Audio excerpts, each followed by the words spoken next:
Hi అండి, welcome to my channel Lavanya kitchen. ఈరోజు నేను చూపించబోయే రెసిపీ వచ్చేసి దోసకాయ పచ్చడి అయితే ఎలా తయారు చేసుకోవాలో చూపిస్తానండి.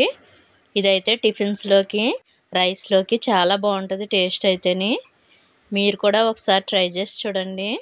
ఇలా వేడివేడి అన్నంలో వేసుకుని తింటే చాలా చాలా బాగుంటుంది. ఇప్పుడైతే వర్షాకాలం కదా, మనకి నోటికి కారంగా ఏదైనా పచ్చడితోనే తినాలనిపిస్తుంది రైసు. అలా అయితే ఈ దోసకాయ పచ్చడిని అయితే ఎలా తయారు చేసుకోవాలో చూపిస్తాను, చూసేయండి. ముందుగా అయితే దోసకాయని అయితే తీసుకోవాలి. ఇది చూస్తున్నారు కదా, పావు కేజీ సుమారు ఉందండి. ఇదైతే దీనిపైన ఉన్న తొక్క తీసేసుకుని నీట్గా కడిగేసుకుని అయితే ఇది చిన్న చిన్న ముక్కలుగా కట్ చేసుకుని ఇలా ముక్కలుగా అయితే కట్ చేసుకోవాలి. ఇలా కట్ చేసుకుని అయితే వీటిని పక్కన పెట్టుకోండి. చూస్తున్నారు కదా, ఇలా అయితే కట్ చేసుకోవాలి. కట్ చేసుకుని పక్కన పెట్టుకుని ఇప్పుడైతే ఒక నిమ్మకాయ సైజ్ అంత చింతపండుని అయితే నానబెట్టుకోవాలి. మరీ ఎక్కువ వాటర్ వేసుకోకూడదు, కొంచెం వాటర్లో అయితే చింతపండుని నానబెట్టుకోవాలి. ఇప్పుడైతే స్టవ్ వెలిగించుకుని కడాయి పెట్టుకుని ఒక గరిటెడు ఆయిల్ వేసుకుని ఇందులో మనం పోపులు అయితే వేసుకుందాం. ఒక అరకప్పు వేరుశనగ గుళ్ళు అయితే వేసుకుందాం. అంటే ఒక 4 స్పూన్లు వేరుశనగ గుళ్ళు వేసుకుందాం. ఒక 4 స్పూన్లు వేరుశనగ గుళ్ళు వేసుకొని ఇవి వేయించుకోవాలి. ఇందులోనే ఒక అర స్పూన్ జీలకర్ర వేసుకుని వేయించుకుని ఇందులోనే ఒక స్పూన్ ధనియాలు కూడా వేసుకోవాలి. ఇవన్నీ బాగా వేయించుకోవాలి. మనకి వేరుశనగ గుళ్ళు అయితే వేగాలి కదండి. ఒక 2 నిమిషాలు అయితే ఇలా వేయించుకుని ఇందులోనే ఇప్పుడు ఒక 4 ఎల్లుల్లిపాయ రెబ్బలు వేసుకుని అలాగే ఒక 10 ఎండుమిరపకాయలను అయితే ఇలా ముక్కలుగా కట్ చేసుకుని అయితే ఇందులో వేసుకోవాలి. ఇవన్నీ అయితే బాగా వేయించుకోవాలండి. మనకి పోపులన్నీ ఒక 5 నిమిషాలు టైం పడుతుంది. ఇవన్నీ వేయించుకుని ఇవన్నీ బాగా వేగనివ్వాలి. అలాగే కారానికి సరిపడా అయితే తీసుకోండి ఎండుమిరపకాయలు. ఇక్కడ నేను వచ్చేసి ఒక 10 ఎండుమిరపకాయలు అయితే తీసుకున్నాను. మీరు కారం ఇంకా తినాలనుకుంటే ఇంకొంచెం వేసుకోవచ్చు. కొంచెం తక్కువ తినేవారైతే కొంచెం తగ్గించుకోండి. ఇలా అయితే వేసుకుని బాగా వేగనివ్వాలి. ఇవన్నీ చూస్తున్నారు కదా, ఇక్కడైతే వేగిపోయాయి. ఇక్కడ మనం వేరే గిన్నెలోకి అయితే తీసేసుకుందాం. ఇవి చల్లారనివ్వాలి, అప్పుడైతే మిక్సీ పట్టుకుందాం.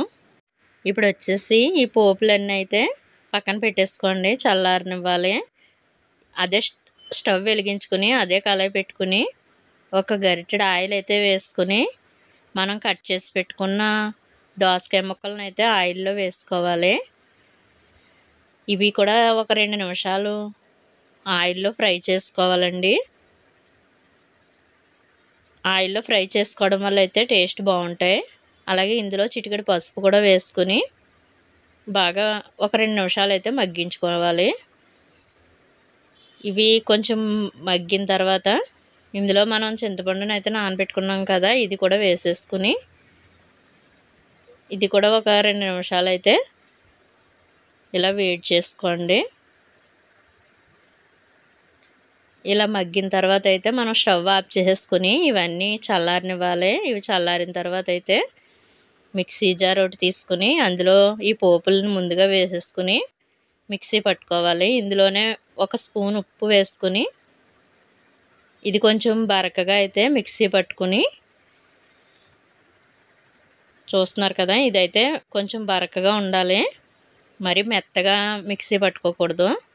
ఇలా బరకగా అయితే మిక్సీ పట్టుకుని ఇందులోనే మనం దోసకాయ ముక్కలను అయితే చల్లారిన తర్వాత మిక్సీ జార్లో అయితే వేసేసుకుని మొత్తం ఇదంతా కలిపి మిక్సీ పట్టేసుకోవాలి. మధ్య మధ్యలో స్పూన్తో కలుపుకుంటూ అయితే మిక్సీ పట్టుకోండి.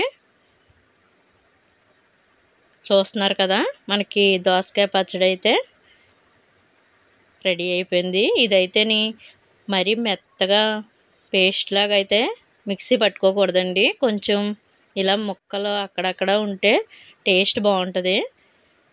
మా పిల్లలు తినరని ఇలా అయితే కొంచెం మెత్తగా మిక్సీ పట్టానండి. కొంచెం బరకగా ఉన్నా పర్లేదు, బాగుంటుంది రైస్లోకి. ఇలా అయితే ఒక గిన్నెలోకి తీసేసుకుని పచ్చడిని మనం ఇప్పుడైతే పోపు అయితే వేసుకోవాలి.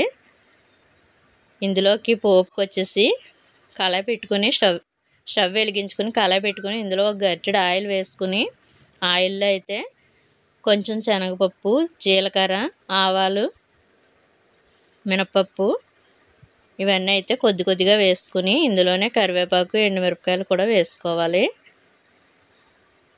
ఇలా వేసుకుని మనం ఇవి వేగిన తర్వాత ఇందులో ఒక పెద్ద సైజు ఉల్లిపాయను అయితే కట్ చేసుకుని ఇలా ముక్కలైతే ఆయిల్లో కొద్దిగా ఫ్రై చేసుకోండి 1 నిమిషం. ఇవి ఉల్లిపాయ ముక్కలు పచ్చి పచ్చిగా వేసుకుంటే బాగుంటాయి, మరీ వేగనవసరం లేదు. ఇవన్నీ పోపు అయితే వేగిపోయింది కదా, మనకి ఉల్లిపాయ ముక్కలు అయితే ఎక్కువ వేగక్కర్లేదు. ఈ పోపును అయితే పచ్చడిలో వేసేసుకుని కలిపేసుకోవడమే. అంతేనండి, ఎంతో టేస్టీగా ఉండే దోసకాయ పచ్చడి అయితే రెడీ. చూస్తున్నారు కదా, టేస్ట్ అయితే మాత్రం చాలా చాలా బాగుంటుంది. ఇడ్లీలోకి, దోశలోకి, అలాగే రైస్లోకి కూడా చాలా చాలా బాగుంటుందండి. మీరు కూడా తప్పకుండా ట్రై చేసి చూడండి.